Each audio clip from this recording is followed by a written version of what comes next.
नमस्कार, मैं हूं प्रशांत और ये है स्पॉटलाइट। और स्पॉटलाइट पे आज बात फ्रीलांसर्स की, क्योंकि बिकॉज हर कंपनी में आजकल फ्रीलांसर्स ढूंढे जा रहे हैं। हर कंपनी या हर कॉर्पोरेट चाहता है कि उनके यहाँ फ्रीलांसर्स हों। लेकिन एक और फील्ड की हम बात करेंगे जिसमें एक नए फ्रीलांसर तो मैं नहीं बोलूँगा, इनको आप पहले भी देख चुके हैं। द फ्रीलांसर की बात कर रहा हूँ, वेब सीरीज़। इसको मेरे ख्याल में 4 एपिसोड्स आप पहले देख चुके हैं और 4 अभी और 4 आने वाले हैं। आज तीन इसके एपिसोड्स और आएंगे। और हमारे साथ इसकी जो क्रू है, कास्ट एंड क्रू, मेरे साथ बात करने के लिए बहुत बहुत शुक्रिया। मोहित रैना, कश्मीरा और भव। तो सबसे पहले तो मैं आपसे यही पूछना चाहूँगा कि ये अलग अलग जितने भी वेब सीरीज़ होती हैं, अलग अलग तरीके देखे हैं मैंने। कई बार क्या होता है 8 एपिसोड आ जाते हैं, कई बार होता है हर फ्राइडे हर थर्सडे एक एपिसोड आ रहा है। ये 4 फिर 4, इसकी वजह क्या है? देखिए, हमने इसको शूट और लिखा तो एक साथ था जी। पूरा। ये पहला भाग जो था वो एक ग्लिम्स दिया जो हमारे किरदार थे उनमें, जो दुनिया थी उसमें, उनके मोटिवेशंस क्या थे, उनका मिशन क्या था। And the second part is pure action packed. किस तरीके से फ्रीलांसर सीरिया में घुस के आलिया को बचाने की कोशिश कर रहा है। स्टाइलिस्टिकली दोनों में थोड़ा सा डिफरेंस है, अंतर है, लेकिन इसको डिवाइड करने का प्लान प्लेटफॉर्म्स के वेरियस रीजन देते हैं। डिज्नी प्लस हॉटस्टार का ही रीजन था वो। But in its own the first 4 episodes एक टाइप की स्टोरी बोलता है, 5, 6, 7 एक अलग तरीके की कहानी बताता है। जी, है ना। आपके द सेकेंड पार्ट सीजन 2 का genre is complete action thriller. And now that you know the characters, you will realise how the freelancer forms his own team, recruits people from all over the world. वो first में भी की थी इन्होंने, team तो बनाई थी एक शुरुआत। हाँ, तो इसमें नए लोग आते हैं क्या क्या किस तरीके से टैंजियर में बैठे बैठे how he reaches middle east, कैसे घुसेगा अंदर। तो इसका ग्रेन अलग है कहानी बोलने का। राइट। मोहित, आपसे शुरू करते हैं, फिर आएंगे कश्मीर के पास। इस तरह की जो कहानियाँ होती हैं उनमें नो डाउट इमोशंस तो चाहिए ही, साथ में फिजिकल वर्क भी बहुत है, एक्शन है। सो एक्शन जब आता है तो आपको इससे पहले जो काम आपने किया है वो आई थिंक उसमें उतना शायद एक्शन नहीं था, जहाँ तक मुझे लगता है। नहीं, अगर आप टेक्निकल एस्पेक्ट से एक्शन एज सपोजिटली बात करें तो मैंने काफ़ी एक्शन किया हुआ है, इससे ज़्यादा एक्शन किया हुआ है। बट ये एक्शन की डेफिनेशन अलग थी, बिकॉज अभी तक जो मैंने एक्शन अगर आप समझ लीजिए किया हुआ, वो मैंने घोड़े के ऊपर वॉर की हुई है, मैंने गन्स चलाई हुई है किसी पहाड़ के ऊपर, मैंने कॉप का रोल किया है, तो मैंने शूटर्स को शूट किया है। बट ये क्योंकि इस कहानी की डिमांड जो थी वो ग्लोबल लेवल पे थी, सो एस्पेक्ट्स और टेक्निकल जो तरीके थे वो अलग थे। बिकॉज यहाँ पे आर्म्स अलाउड थे, एम्यूनिशंस इंक्लूडेड थे, यहाँ पे टैंक्स भी इन्वॉल्व थे, यहाँ पे चॉपर्स भी इन्वॉल्व थे, यहाँ C-16 भी इन्वॉल्व थे, बिकॉज आपको किसी को रेस्क्यू करना था। सो देयर वाज वो भी एक ऐसी जगह से जहाँ पे आपकी दोस्त की जो बेटी है वो किसी रीज़न की वजह से फंस चुकी है वहाँ पे, और आप चाहते हैं कि वहाँ से आप उन्हें एक्सट्रैक्ट करें। तो एक्सट्रैक्शन जो था वो बड़ा इंपॉर्टेंट था। बाकी चीज़ें जो थी वो obviously it is all correlated. तो वो जो स्केल था और वो जो जगह थी उसने एक्शन के जो भी स्टेक्स थे उन्हें बढ़ा दिया।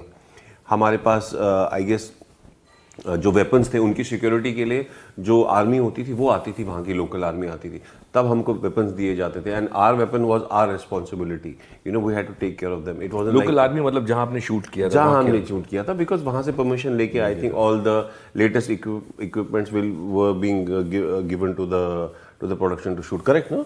हाँ, सो इट वाज पीछे बहुत सारा होमवर्क हुआ था, उसके पीछे बहुत लंबी कहानी थी, बहुत लंबे तरीके से। वो शॉर्ट्स में भी नजर आता है, वो मैं पूछूंगा आपसे। जब मैं फर्स्ट पार्ट देख रहा था तो उसमें शॉर्ट्स में देख रहा था कि आप अंदर जा रहे हैं प्लेन के अंदर, और फिर एक शॉट है दूर से आपको एक हेलीकॉप्टर भी जाता हुआ नजर आ रहा है। तो वो सारी चीजें जो है वो प्लान करना और उतने हेलीकॉप्टर्स लाना। मैं प्रेस कॉन्फ्रेंस में भी सुन रहा था कि अरे एक हेलीकॉप्टर और बढ़ा देते हैं, 2 हेलीकॉप्टर और बढ़ा देते हैं। हाँ, मैंने जैसे बताया ना, ये कहानी की डिमांड होती है। जैसे अभी आपसे बात करते करते मुझे रियलाइज हुआ, तब इनिशियल डेज थे शूट के, और हम एक सीक्वेंस शूट करते जहाँ हम ऐसे क्लिफ पे थे, और मुझे क्लिफ के कॉर्नर पे नीरज सर चाहते थे मैं यहाँ आऊँ और क्लिफ के कॉर्नर पे गाड़ी में ब्रेक लगाऊँ और हम सब गाड़ी से उतर जाए। तो और इसमें कुछ भी चीट नहीं था, सब रियल था। लेकिन मुझे वो क्लिफ के कॉर्नर पे आके एकदम गाड़ी रोकनी थी, तो मैंने उस समय हाँ तो बोल दिया, बट जब मैं गाड़ी में बैठा और मैं करने वाला था, मुझे लगा एक क्षण के लिए कि मैं क्या करने जा रहा हूँ, मतलब it's not something that you do on a daily level ना, मतलब आप एक रियल क्लिफ के पास जाके गाड़ी को एकदम लास्ट मोमेंट पे रोक नहीं सकते हैं, और टाइमिंग जरा भी गड़बड़ हुई तो गर्म हुई तो फिर आज हम दोनों यहाँ नहीं बैठे होते। सो आई गेस वो स्टेक्स आपको धीरे धीरे रियलाइज होते हैं। फिर पानी के अंदर सीक्वेंसेस थी, बहुत सारी भागने की सीक्वेंस थी। So it is a race against time extraction mission है, but a lifetime opportunity, because मुझे मालूम था कि फ्रीलांसर जैसी चीज़ें जो हैं वो रोज़ रोज़ नहीं बनती, जिस तरीके का महादेव भी रोज नहीं बनता। एग्जैक्टली वो आज से 14 साल पहले बन गया था, अभी तक लोग उसको याद कर रहे हैं। सेम फ्रीलांसर के साथ होगा, अभी तो सिर्फ वो 4 लैंग्वेज में डब हुआ है। I am sure next year तक वो और उसकी रीच बढ़ जाएगी और लोग उसको याद करेंगे। फिल्म जब हम करते हैं तो फिल्म में 2-2.5 घंटे का टाइम होता है और उसमें एक लिमिटेड आप अपने इमोशंस की जो लेयर्स है उनको आप दिखा सकते हैं, लेकिन जब बात सीरीज़ की होती है तो हर एक कैरेक्टर पे कैमरा जाता है, डिफरेंट डिफरेंट लेयर्स आती हैं। आपके लिए कौन सा लेयर ज़्यादा चैलेंजिंग था? एक था जहाँ पे आप रोमांटिकली इन्वॉल्व हैं, फिर आप एक डरी सहमी लड़की हैं, उसके बाद फिर आप को एक स्पाई के साथ भी दे रही हैं, स्पाई तो नहीं बोलना चाहिए, फ्रीलांसर के साथ दे रही हैं। क्योंकि हर एक्टर का कुछ नया होता है करने के लिए, सो आपका क्या चैलेंज था? मैंने जब स्क्रिप्ट पढ़ी, आलिया का जो एक बेसिक ग्राफ एक जो बनता है हर कैरेक्टर का, इन द बिगनिंग वो एक सिंपल सी स्वीट सी लड़की है जो wants to be happily married.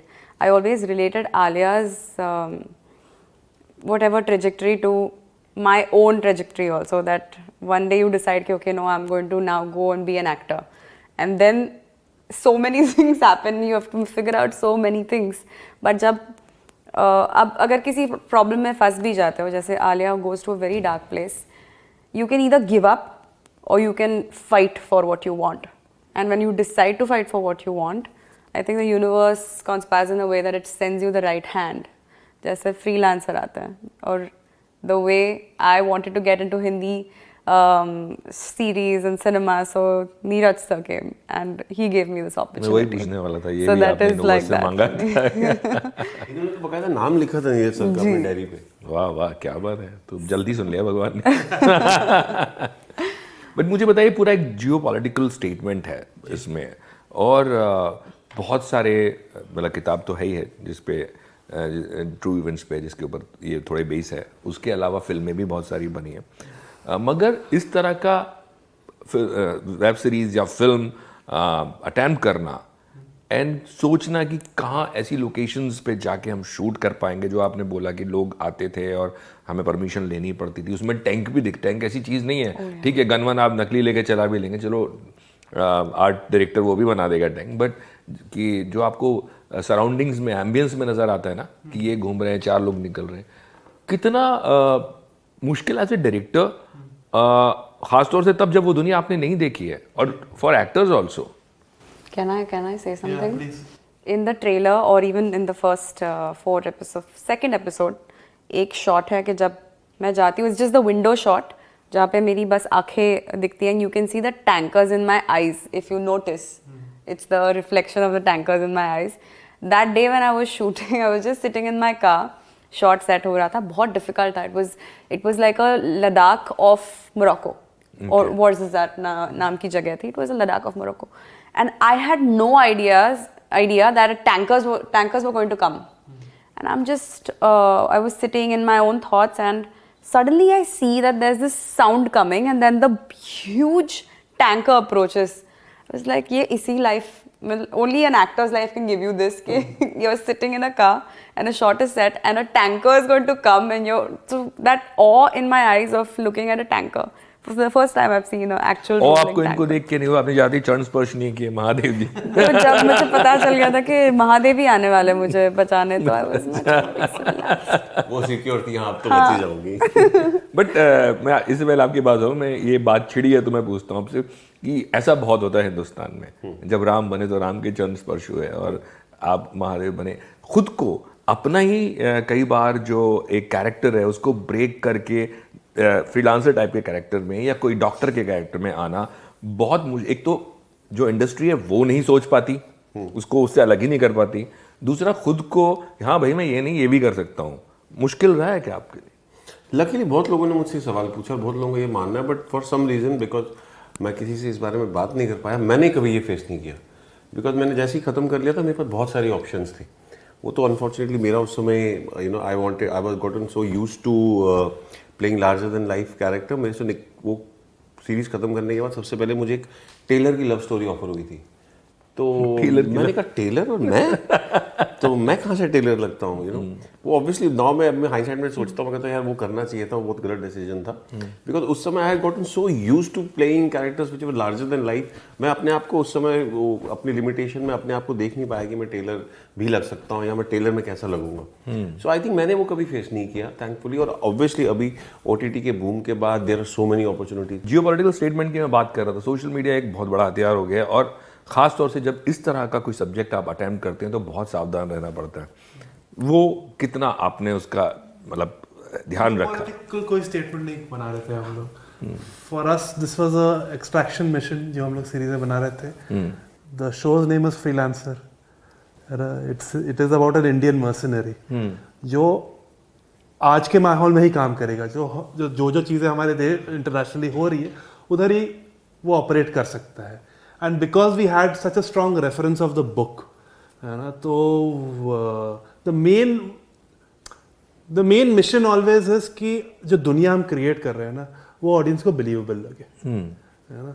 उसके बाद there is no mission to make a geopolitical statement. ये हमारी कहानी बिकॉज पिछले 10-15 साल में बेस्ड थी, तो जो इंसिडेंट्स वहाँ हुए थे, जो किताब उस पर लिखी गई थी उससे अडेप्टेड की थी। Beyond that there is no larger geopolitical or topical commentary on anything.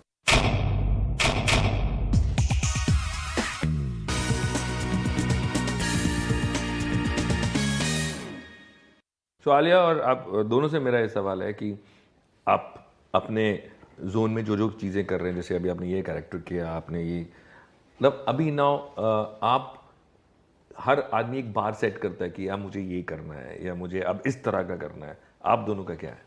I have just started, so. नहीं, यहाँ पे जस्ट स्टार्टेड, बट वहाँ तो आपने काफ़ी. No, I think I've just started. I can't. Yeah, I have just started, even if it has just been 9-10 films. I look forward to interesting stories. That is the fun of our field, also, right? There can be anything. I couldn't imagine last year or the year before that something like a freelancer I'll get to play, where I get to do all of these things. So I'm just open to different stories, scripts and surprises. But freelancer के बाद नजरिया industry का कुछ बदला है, films का, Hindi film industry आपको देखने के बाद कुछ? No, not बदला कुछ नहीं है. बदला in the sense कि more offers, something. Oh yeah, I mean, again, nothing that I can really talk about right now. Okay. Yeah, but hopefully something nice very soon. Okay. मैं add करना चाहूँगा, she just being very humble. इन्होंने जो आपने freelancer में पहले 4 episode में इनका काम देखा होगा, इनका जो मेजर सरप्राइजेस है और इनका जो टैलेंट है वो लास्ट के 3 एपिसोड्स में रिवील होने वाला है, करेक्ट? उससे ज़्यादा हम कुछ कह नहीं सकते, but she has a long way to go. और मैं ज़्यादा डिटेल बता नहीं पाऊंगा। कश्मीरा को जिस तरीके से सोच रहे हो क्या आप सोच नहीं सकते जो मैं ज़्यादा रिवील नहीं कर पाऊंगा। वो मुझे लग रहा, जी हाँ, एक चीज़ ऐड करना चाहूँगा कि मैं इनके साथ शूट कर रहा था, एक सीक्वेंस थी कोई, तो इनको आना था सामने से और मैं बैठा हुआ हूँ, और जब ये आई हैं तो मुझे ऐसा धक्का लगा है, उससे ज़्यादा मैं कुछ बता नहीं सकता अनफॉर्चुनेटली। आई लाइक ये क्या हो गया। सो ये लास्ट 3 एपिसोड्स में जो रिवील होने वाला है एंड जो ये करने वाली है, it's going to shock people and surprise them. जो आपको सरप्राइज किया इन्होंने, आप दोनों को इन्होंने सरप्राइज कहाँ पे किया या किस तरह से किया? मेरा मोहित के साथ जो फेवरेट सीन शूट करने का था, जो किया है, it is a very unlike Avinash Kamat scene, and it is in episode 6, and it's a very simple scene with her and Manjari, who plays his wife in the show, and it's a बहुत ही simple, जिस grade में हमने अभी तक freelancer को देखा है, I think you know what I am talking about, है ना, but that's a very very intimate look into the character of Avinash. तो that scene really moved me a long way, क्योंकि उस तरीके का सीन अभी तक नहीं है, और जिस तरीके से दोनों ने परफॉर्म किया है, it was very very moving for me. Okay, but ये जो पूरा साल है इसमें जासूस और ये इस तरह की चीज़ें, जैसे आपका कैरेक्टर आसपास ही है, एग्जैक्टली वो नहीं मैं बोलूँगा, आसपास ही है, बट क्या आपको लगता है कि एक वक्त था इंडस्ट्री में जब इस तरह की फिल्में नहीं चलती। आपको याद होगा gun master G9, Mithun Chakraborty, agent Vinod भी पहले एक फिल्म आई थी। अभी अचानक सब शुरू हो गए, सब पूरे क्या बोलते हैं, यूनिवर्स भी आ गए हैं। क्या लगता है बिकॉज ऑफ मोर अवेयरनेस, जैसे आपने कहा सोशल मीडिया पे सब लोग पढ़ रहे हैं, देख रहे हैं, जान रहे हैं। पहले वो वर्ल्ड जो था बिल्कुल ऐसा लगता था कि शायद ये होता ही नहीं होगा। ये एक वजह है कि ज़्यादा एक्सेप्टेंस हो गई इस तरह के कैरेक्टर्स की या इस तरह के सब्जेक्ट्स की। आई थिंक कहानियाँ बढ़ गई हैं। एक्सेप्टेंस पहले भी थी ग्लोबल लेवल पे, हम सब ने हिंदुस्तान की बात कर रहे हो। हाँ, ऑब्वियसली हिंदुस्तान में पहले शायद इन कहानियों पे इतनी कहानी बताई नहीं जाती थी, बट बिकॉज आज की generation got expose to global cinema and global subjects, उस वजह से मेकर्स ने भी रियलाइज किया है कि we have to deliver different subjects at this point of time. अभी हमारे पास इतने सारे OTT प्लेटफॉर्म्स हैं और हर किसी प्लेटफॉर्म की स्लेट में नंबर्स जुड़े होते हैं कि हम इस साल में supposedly X number of series इस इमोशन की रखेंगे और बच्चों को ये टारगेट करेंगे, एक्शन पेस्ट वैसी होंगी, they have bifurcated into different things. So उसमें ये जॉनर भी आता है। So it's not that something कि पहले एक्सेप्टेंस नहीं थी। आई थिंक पहले इतना एक्सपोजर नहीं था ग्लोबल लेवल पे, और आज की ऑडियंस को उसका एक्सपोजर बहुत है। ग्लोबल लेवल पे था। अब लोग जेम्स बॉन्ड देखते थे, लोग बाकी फिल्म देखते थे, हिंदुस्तानी फिल्में नहीं चलती थी इस तरह की।